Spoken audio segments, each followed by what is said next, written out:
നിങ്ങളൊരു strong and muscular build ആയിട്ടുള്ള dog ബ്രീഡിനെ നോക്കുന്നുണ്ടെങ്കിൽ അമേരിക്കൻ ബുള്ളി ഡോഗ്സ് അതിന് ആപ്റ്റ് ആയിട്ടൊരു ഡോഗ് ബ്രീഡാണ്. അമേരിക്കൻ ബുള്ളി ഡോഗ്സ് പോപ്പുലർ ആയിട്ടുള്ളത് അവരുടെ മസ്കുലർ ബിൽഡും ലോയൽറ്റിയും അഫെക്ഷനേറ്റ് നേച്ചർ കാരണമാണ്.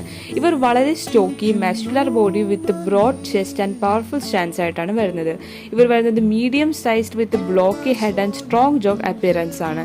ഇവർ എക്സ്ട്രീംലി ലോയലും ജെന്റിലും അതുപോലെ തന്നെ അഫെക്ഷനേറ്റുമാണ് ഇവരുടെ ഫാമിലി മെമ്പേഴ്സായിട്ട്. ഇവർ കുട്ടികളായിട്ട് വളരെ ഇണക്കത്തിലുള്ള ഒരു ഡോഗ് ബ്രീഡാണ്. ഇവരെ നാനി ഡോഗ്സ് എന്നും വിളിക്കാറുണ്ട്. ഇതുപോലത്തെ ഇന്റലിജന്റും എനർജറ്റിക്കുമായിട്ടുള്ള ഡോഗ് ബ്രീഡ്സിനെ നിങ്ങൾ നോക്കുന്നുണ്ടെങ്കിൽ ഞങ്ങൾ ഇപ്പോൾ തന്നെ കോൺടാക്ട് ചെയ്യൂ. With KCI without KCI dog breeds available ആണ്. Also all India all Kerala safe and secure ഡെലിവറിയും പോസിബിൾ ആണ്. അടുത്തത് നമുക്ക് വന്നിട്ടുള്ളത് ഷിച്ചു പപ്പീസ് ആണ്. ഷിച്ചു ഒരു ഫ്രണ്ട്ലി ആൻഡ് പ്ലേഫുൾ ആയിട്ടുള്ള ഡോഗ് ബ്രീഡ് ആണ്. ഷിച്ചു ഒരു കമ്പാനിയൻ ഡോഗ് കൂടിയാണ്. ഇവർ കിഡ്സ് ആയിട്ടും വളരെ പീപ്പിൾ ആയിട്ടും വളരെ ഇണക്കും എന്നാൽ ഒട്ടും അഗ്രസീവ് അല്ലാത്തൊരു ഡോഗ് ബ്രീഡ് ആണ്.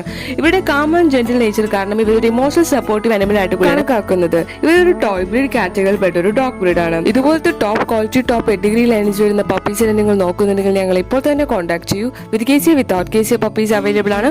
Also all India all Kerala safe and secure ഡെലിവറിയും പോസിബിൾ ആണ്.